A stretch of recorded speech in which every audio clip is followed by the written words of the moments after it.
Desde a votação do último domingo, dia 28 de julho, a situação na Venezuela continua tensa. O presidente Nicolás Maduro foi reeleito para mais 6 anos de mandato, mas a oposição fala em fraude e não aceita o resultado. Os protestos começaram um dia depois do Centro Nacional Eleitoral declarar que o Maduro tinha vencido quando alcançou 51% dos votos. Esses protestos geraram centenas de prisões e mais de 10 mortes em diferentes regiões do país, isso segundo a ONG Fórum Penal. O Maduro diz que a Venezuela vive uma tentativa de desestabilização e que o candidato Edmundo González, da oposição, é o responsável direto pela violência e pelas mortes. O Maduro também expulsou vários diplomatas que contestaram o resultado eleitoral e ordenou o patrulhamento policial e militar por todo o país. A Organização dos Estados Americanos não reconheceu o resultado da eleição, assim como o Carter Center, o observatório eleitoral independente que vem acompanhando as eleições, e apontou que o pleito não teve padrão de integridade para ser considerado democrático. No Brasil, o presidente Lula declarou que a situação na Venezuela é de normalidade e que precisa haver um entendimento entre oposição e situação. Oficialmente, o governo brasileiro ainda não reconheceu o resultado e está cobrando pela divulgação das atas eleitorais. Quinta-feira, 1º de agosto de 2024.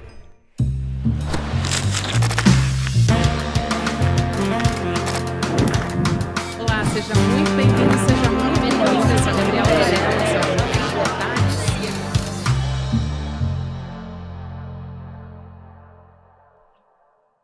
Olá, seja muito bem-vindo, seja muito bem-vinda. Eu sou a Gabriela Varela e esse é o videocast Em Detalhes. E aqui você já sabe, sempre com um convidado ou uma convidada, a gente analisa uma temática ou uma notícia importante do momento. Nos últimos dias, a gente já falou aqui no Em Detalhes a respeito das eleições na Venezuela, também já trouxe diversas perspectivas, diversos acontecimentos, protestos que estão acontecendo por lá.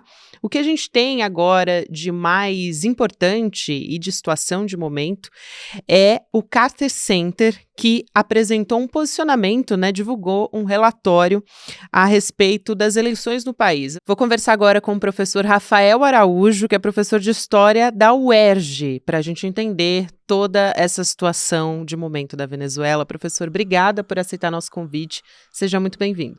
Obrigado pelo convite, e mais uma vez aqui vai ser importante debater a situação venezuelana. Vamos lá, professor. Eu quero começar falando justamente sobre o reconhecimento do resultado, A gente teve o Carter Center, que apontou que o pleito não teve um padrão de integridade. Foram esses os termos que eles utilizaram. O senhor vai poder explicar muito melhor aqui. Mas, basicamente, não reconheceu como um resultado democrático. Antes disso, a gente já teve a Organização dos Estados Americanos também não reconhecendo esse resultado das eleições na Venezuela, mas ainda se levantava, pontos aí de suspeição. Algumas pessoas, algumas entidades internacionais já tinham levantado. Mas por que agora, com esse posicionamento do Carter Center, eu queria te perguntar a importância desse órgão e por que ele é tão simbólico para agora realmente a gente ter essa confirmação?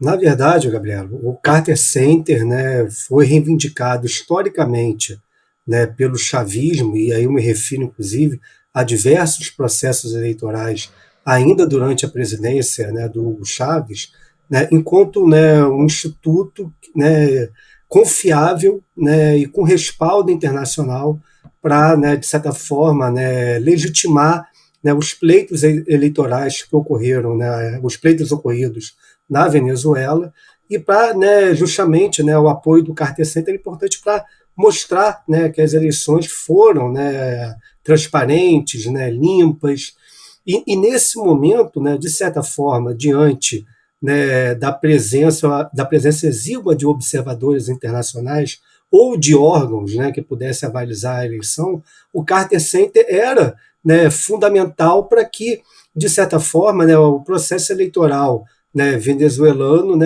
tivesse legitimidade. Eu li na manhã de hoje a nota do Carter Center, eu achei uma nota, sinceramente, bem ponderada, porque ela não embarca né, do discurso das oposições, né, sobretudo aquela capitaneada, né, pelo Edmundo Gonzalez e da Marinha Corina Machado, né, de que, né, o pleito foi vencido pelo Gonzalez, né, por quase 70% dos votos, né, não há uma menção, né, na verdade, né, a essa possibilidade da oposição, né, ter as atas em mãos, e faz um resgate, né, de todo o processo eleitoral, mostrando, né, os atropelos do Conselho Nacional Eleitoral, né, contra os diversos grupos da oposição, né, venezuelana, e ao mesmo tempo toca no ponto que é central e que a comunidade internacional está esperando, né, sobretudo países que até o momento têm adotado, né, uma posição de cautela, como o Brasil, o México, a Colômbia, né, e o próprio Estados Unidos, né, que nesse momento está, né, muito, né, inclusive na ligação, na conversa de ontem entre Lula e Biden, isso ficou muito claro. Né, os Estados Unidos estão esperando o posicionamento do Brasil, até pela presença do Celso Amorim, né, na Venezuela durante a eleição, para, né, ter uma posição mais assertiva e mais clara, né, quanto à eleição. Né? Então, de certa forma, né, o Carter Center coloca a não divulgação das atas. Né? E isso é fundamental, na verdade. Né? O governo, né, venezuelano, né, e o Conselho Nacional Eleitoral disseram que deram prazo de 72 horas para divulgar as atas, estamos esperando, né? E tem algo aqui que, para mim, é ainda mais, né, joga uma cortina de fumaça sobre a eleição e que muitas vezes a gente fala das atas, mas pouco comenta isso. Né? O anúncio da vitória, né, do Nicolás Maduro na madrugada da segunda-feira, da última segunda-feira, né, foi feito com aproximadamente em torno de 80% das urnas apuradas, né, segundo, né, o Conselho Nacional Eleitoral. E assim, a gente está falando de 20% de votos que não foram contabilizados.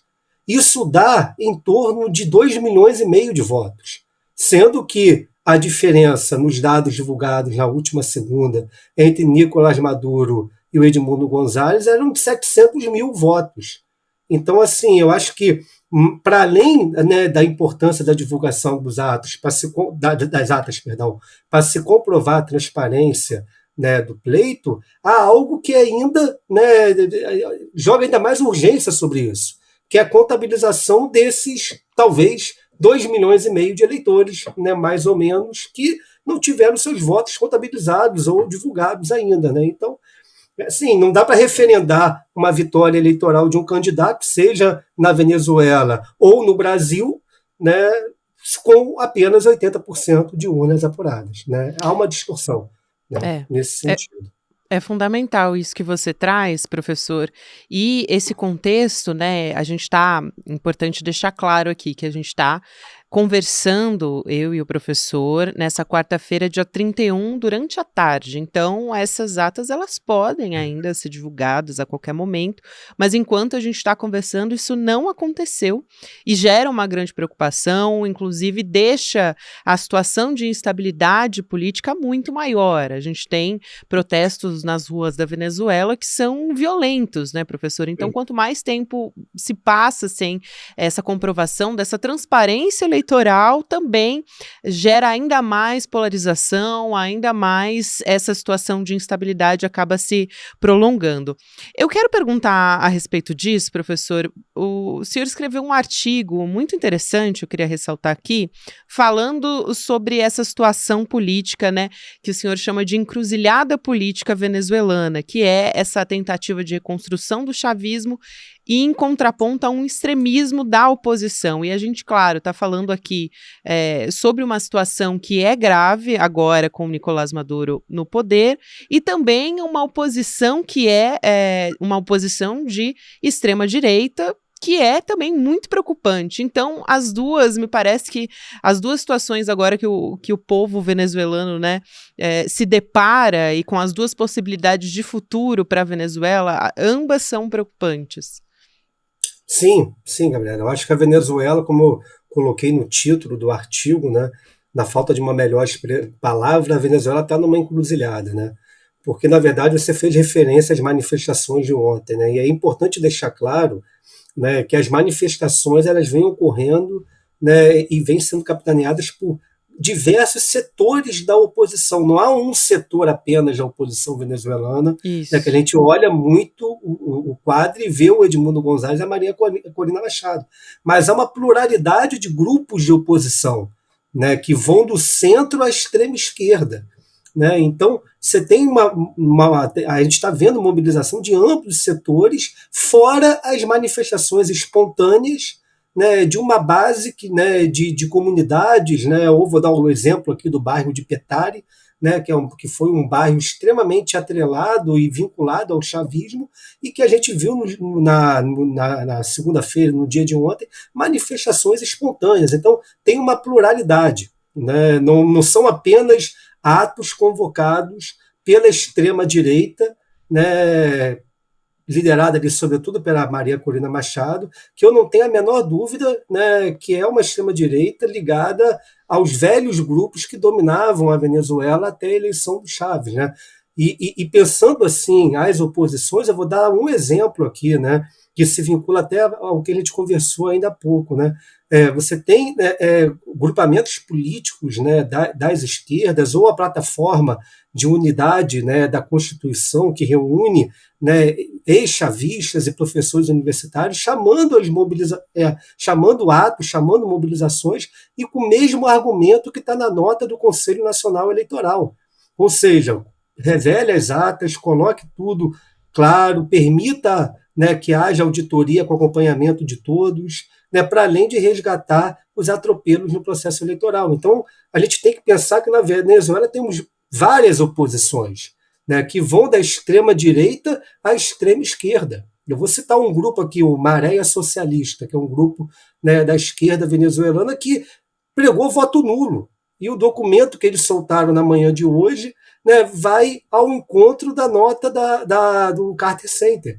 Então, assim, o cenário é complexo, né, na medida que o tempo vai passando, né, e a transparência do pleito não é comprovada, a gente pode assistir, né, um ativismo político nas ruas, né, que, de certa forma, e com a possibilidade real de enfrentamentos, né, entre as forças aí sim das oposições e, né, aquelas leais ao governo. Vale a pena ressaltar que ontem o Nicolás Maduro colocou as forças de segurança, né, nacional nas ruas, né, da Venezuela, e pelo menos até a informação que eu apurei até amanhã de hoje, a gente tem em torno de 800 presos.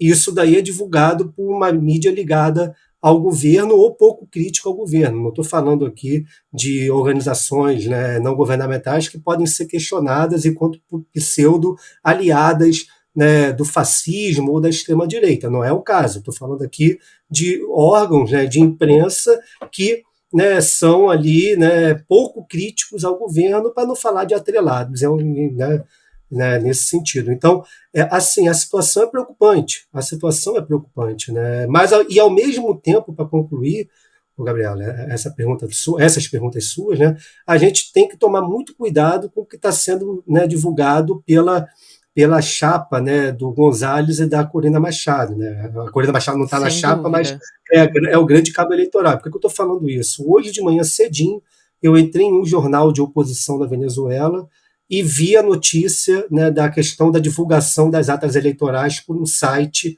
por parte, né, do Gonzalez e da Corina. Eu entrei no site e, ao contrário do que foi dito por muitos aí na noite de ontem, na manhã de hoje, não é possível acessar as atas. O que tem lá é uma possibilidade de um venezuelano colocar um número da sua célula eleitoral e acessar. Ele acessar a ata. Isso também é pouco transparente, porque eu sou um brasileiro que pesquisa a Venezuela, estou acompanhando desde domingo, né, a situação, e eu quero ver se as atas são públicas, vamos colocá-las. Perfeito. Não está em Google Drive como, né, foi ventilado aí, enfim, na noite de ontem. Não tem nada de Google Drive, né, de acesso livre. Né? Isso é importante ser colocado, porque, né, hoje já saíram N notícias falando desse site, né, nesse jornal da Venezuela que eu acessei, está lá bonitinho por estado, né, quantos votos, né, o Gonzalez e o Maduro tiveram, mas também não é transparente. Eu quero ver a ata. Eu quero ver a ata, né? Seja pelo CNE ou pela oposição. Mas, professor, levando em consideração tudo isso que você está falando e que é fundamental, o site do Conselho Nacional Eleitoral, o CNE, eu estou aberto com ele aqui na minha frente e ele está ainda fora do ar, isso desde o dia da votação. Ou seja, desde o domingo ele permanece fora do ar, né? Depois da vitória do Maduro. Então, isso é importante de ser colocado. Além da questão das atas, eu também queria perguntar mais uma coisa, que é o presidente da Venezuela, o Nicolás Maduro. Ele diz que ele entrou com uma ação no Tribunal Supremo de Justiça do país. E aí ele diz que é para realizar uma auditoria na eleição de domingo, está acusando de uma tentativa de golpe de Estado, né? Diz que é uma denúncia de uma tentativa de golpe. E aí ele diz também que vai apresentar 100% das atas até o momento que a gente está gravando, estou reforçando, ele não apresentou ainda. Mas levando em consideração o contexto político do país, e não só o contexto político do país, mas também o controle, né, da justiça e do TSJ da Venezuela nesse momento, que é dominada pelo chavismo, dá para a gente confiar que a gente vai ter algum resultado na justiça que a gente possa levar em consideração? E queria aproveitar também e lembrar que o presidente Lula, a primeira vez que ele se pronunciou sobre a eleição na Venezuela, ele tratou como algo normal também, né? É um processo eleitoral normal, a oposição não concorda com o resultado, diz que não é verdadeiro, então que se entre na justiça e se decida assim. Eu acho que a posição do Brasil tem sido muito boa, né, sobretudo ali aquela, né, que de certa forma é o Celso Amorim, o grande condutor, né, da posição brasileira, na minha opinião, tá? Mas a fala dele, né, se a posição brasileira está sendo muito boa, né, eu achei a fala dele ruim, né, porque tenta jogar uma normalidade numa eleição que pairam muitas suspeitas, né? Então, eu acho que o primeiro ponto a ressaltar é isso, né? Sobre a questão da justiça que ele fala, né? Isso é um tema espinhoso, mas para mim é muito claro, né, que nesse momento, né, as instituições, né, algumas das instituições venezuelanas, e no caso aqui, né, o Supremo Tribunal de Justiça, tem um controle, né, do chavismo, né? Então, né, de certa forma, Nicolás Maduro, né, fez uma intervenção em diversos órgãos e diversas instituições venezuelanas e que dá para a gente pensar nisso. Então, acreditar numa lisura da justiça venezuelana nesse momento talvez seja muito próximo do que acreditar numa lisura, né, do Conselho Nacional Eleitoral se as atas não forem divulgadas, né? Então, a gente tem que esperar para ver o que vai acontecer, né, se essas atas vão ser divulgadas, e mais do que isso, né, não é apenas a divulgação, é se vai ser possível, né, como diversos agrupamentos, né, políticos da Venezuela têm reivindicado, que as atas, né, do CNE sejam comparadas com as atas que González e Maria Corina dizem ter, né, e aí talvez uma auditoria, né, cidadã e com a participação, né, de órgãos internacionais seja importante para isso, né? Creio que não é apenas mais apresentar as atas, né, mas talvez permitir esse comparativo com o que a oposição diz ter e com, né, a participação aí, né, de instituições internacionais. Então, eu acho que é esse um pouco o quadro. O Maduro vem dizendo desde, né, da segunda-feira, né, e eu assisti o discurso dele no CNE, né, no Conselho Nacional Eleitoral, ele fala a todo momento em ataque hacker, né, em possível interferência, inclusive ontem, quando ele colocou as Forças Armadas, né, nas ruas, ele também, no mesmo, vamos assim dizer, no mesmo decreto, né, foi colocado que, né, haveria uma comissão formada, né, com especialistas venezuelanos, russos e chineses para averiguação do ataque hacker, né? Então, assim, né, tem essa narrativa, né, por parte, né, de Nicolás Maduro, né, e que perpassa por ataques, né, a González, a Corina Machado e, né, a personagens da oposição, como Leopoldo Lopes, que está na Espanha, né, até os Estados Unidos. Então, assim, há muitos ataques, né, e para mim tem uma cortina de fumaça aí, né, colocada né, pelo governo, né, que de certa forma usa né, o possível ataque, né, e para justamente, né, deslegitimar a retórica das oposições né, e para usar isso enquanto instrumento que justifique o fato do site do Conselho Nacional Eleitoral até a tarde de hoje ainda está fora do ar, né, e talvez até uma retórica de que as atas possam ter sido manipuladas, né? Então, enfim, né, é esperar, né, para ver, né, o que vai acontecer. E aí, para fechar, Gabriela, né, tem uma. Você perguntou na primeira questão, e eu acho que é importante ser dito, né, que é a questão da OEA. Né? De certa forma, o Brasil ontem não participou, né, na terça-feira, o Brasil não participou, né, da reunião. Mas a OEA tem cumprido, né, desde 2009, um papel político muito complicado, né, Sim. no nosso continente. E aí eu vou me referir à eleição boliviana de 2019, onde diversos centros, né, comprovaram que a eleição foi, né, limpa né, e transparente, e ainda assim a OEA referendou o golpe de Estado, né, contra Evo Morales. Né? Depois Então, teve que se justificar até, né, professor? Ela teve que fazer um posicionamento a respeito disso. sim, sim, exatamente, né? Inclusive na época eu li, né, vários documentos, né, atestando a lisura, né, da eleição. Então eu acho que é por isso que eu volto à primeira. É mais importante a posição do Center Carter do que da OEA nesse momento, em minha opinião, né? Justamente por esse papel político que a OEA vem cumprindo nos últimos anos. E aí o exemplo maior é atestar um golpe, né, na Bolívia e depois ter que voltar atrás porque foi desmentido. Luiz Almagro foi desmentido. Né? Então, assim, né, eu acho que é um ponto importante a ser dito, né, nesse momento em relação à eleição venezuelana. É fundamental isso que você coloca, professor, e que a gente reitera aqui. Um último ponto que eu queria falar com o senhor é a respeito das relações diplomáticas, principalmente em relação ao Brasil, mas não só, né? Porque a gente teve o governo Maduro expulsando embaixadores e diplomatas também de diversos países, acho que de 7 países, né, que contestaram o resultado das eleições. O Brasil, o governo brasileiro, vem reiterando, e o próprio presidente Lula, né, até a gente discutiu o tom dessa declaração do presidente Lula, mas o fato é que o governo brasileiro continua exigindo a divulgação dessas atas eleitorais. Eu pergunto, professor, como é que ficam as relações agora aqui na América Latina, não só com o Brasil, mas principalmente, né? Eu acho que a gente tem alguns movimentos aqui que, né, temos que pensar e tentar fazer um exercício, né, muito fidedigno ao que vem acontecendo. Né? Primeiro, né, na terça-feira, né, ontem, o Peru reconheceu a eleição do González. Né? Eu, particularmente, né, acho isso temerário, né, e ainda bem que até o momento apenas o Peru fez esse movimento, porque senão a gente pode estar criando um novo Juan Guaidó.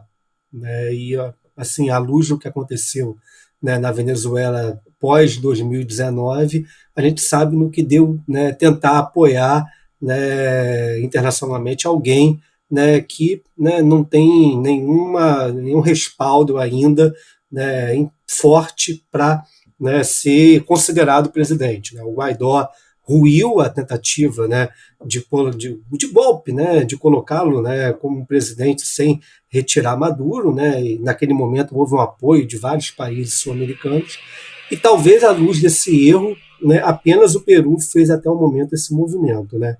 Do outro lado, a gente tem os países, como você mesmo disse, né, que se posicionaram contra a eleição venezuelana e tiveram seus embaixadores expulsos, seus representantes diplomáticos. Né, e entre eles eu destaco a Argentina e o Chile. Né. No caso da Argentina, dentro da cabeça, né, do Nicolás Maduro, é compreensível, né, porque, né, Javier Milei, né, é um representante, né, do Claro. fascismo na região. Né, o Nicolás Maduro se reivindica, né, da esquerda ou da extrema esquerda, né, latino-americana, então faz sentido, né, expulsar os representantes argentinos, ainda mais depois do Twitter que o Milei fez. Agora, o Chile do Boric, né, que é alguém da esquerda progressista, que poderia ser um canal do diálogo, né, porque, de certa forma, o Chile fez críticas, embora eu acho que tenha sido, né, Talvez fosse mais interessante o Chile ter uma posição como a do Brasil e da Colômbia, mas o Chile fez críticas fortes e aí sai expulsando a representação diplomática. Então, acho complicado, mas o Maduro já fez esse movimento, né? E há um grupo de países que, de certa forma, né, tem tido uma postura, como eu disse anteriormente, né, uma postura, né, calma, vamos assim dizer, tranquila dentro das possibilidades em relação ao pleito, né? E a gente tem Colômbia, Brasil, México, de certa forma os Estados Unidos e a União Europeia têm dialogado, né, com esse grupo, em especial com o Brasil, né, para, né, medindo com cautela os passos a serem tomados, né? Então, né, de certa forma a gente tem, e aí eu acho que Brasil, México e a Colômbia são centrais. Agora, há que se ressaltar que na manhã de hoje, né, o Gustavo Petro fez um Twitter, não sei se, né, todos tiveram acesso, aonde ele explicita a posição dele, né, sobre o pleito, né, coloca a Colômbia enquanto, né, alguém que pode trabalhar pela paz na Venezuela. Inclusive o Petro faz referência à própria intermediação, né, que a Venezuela fez na época com Hugo Chávez para que o acordo com as Farc, né, fosse construído. Então o Petro reivindica isso, mas mais uma vez, tal como o governo brasileiro, né, tal como o Brasil, coloca como condicionante, né, para pôr a digital referendando a eleição venezuelana a divulgação das atas. Então eu achei um posicionamento muito assertivo e muito claro do Petro, e muito bom, na verdade, né, porque ele dialoga com o Brasil, né, com a postura brasileira, dialoga, né, com esse histórico de relações entre Colômbia e Venezuela. Ele se apresenta enquanto um fiador da paz, como o Lula tem sido, né, na busca de um acordo que, de certa forma, né, solucione minimamente o problema, né, que a Venezuela vem vivendo a partir, né, da eleição pouco transparente até o momento do último domingo, né? Então, eu acho que é um pouco desse tabuleiro, né? Há que se ressaltar, né, que a postura, né, brasileira e dos países que eu já mencionei aqui, ela é uma postura boa porque evita o isolamento da Venezuela, né? Por isso que eu critiquei um pouco a postura chilena, né? Porque eu acho que não interessa a ninguém a Venezuela ficar isolada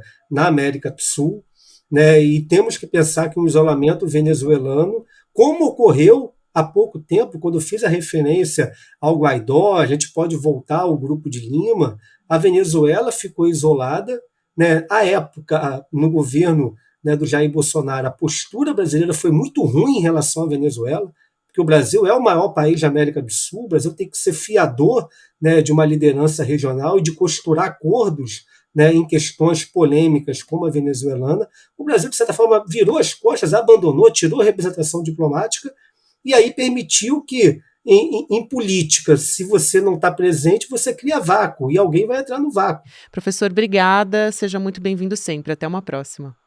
Valeu, galera. Obrigado pelo convite. Foi um prazer. Prazer foi todo nosso. Até mais. Gente, o recado final aqui do Em Detalhes, que é o nosso novo documentário, na verdade, o documentário que surgiu a partir da jornada do Edu. Você vai entender mais ou menos agora quando eu vou te explicar, mas o Edu, para quem não sabe, né, ele começou a carreira dele no mercado financeiro, ficou 20 anos no mercado financeiro e depois ele decidiu seguir o caminho que vocês conhecem hoje, né, que é um caminho progressista, mais inclusivo, e sempre ouviu aquela famosa frase, né, que muitos de vocês já devem ter ouvido, que é o vai para Cuba. E ele resolveu ir para Cuba, de fato, e fazer esse documentário que a gente vai exibir em breve. Olha só, vão ter imagens históricas, inéditas, tem diversas pessoas, diversas fontes que foram consultadas e ouvidas nesse documentário, que é um verdadeiro documento histórico, né, que vai trazer a vida em Cuba pela própria visão das pessoas que moram lá, né, do povo cubano. Então, a gente convida todos vocês da nossa comunidade para acompanhar esse documentário, o lançamento que vai ser histórico, online, gratuito. Para acompanhar, você tem que se inscrever pelo indetalhesicl.com.br e toda vez que você se inscreve pelo link no Em Detalhes, você apoia aqui o nosso trabalho também, o nosso programa. Então vai ter participação, por exemplo, só para você ter uma ideia, né? A direção é da Juliana Baroni, o roteiro do Maurício Arruda, tem participação do Frei Beto, tem também o atual presidente de Cuba, o Miguel Díaz-Canel, também. A Leida Guevara, que é médica, ela é filha do Ernesto Che Guevara. Também o Lindener Pareto, que você já conhece, que é professor e historiador, curador acadêmico aqui do ICL. Então, não perde, vai ser no dia 3 de agosto, que vai ser uma terça-feira, às 8 horas da noite. Se inscreve no link aqui do Em Detalhes. Obrigada a você que acompanhou a gente até aqui. Próximo episódio vai sempre ao ar às 10h30 da manhã. Tem aqui no YouTube, tem também nas plataformas de música, né? Plataformas de áudio.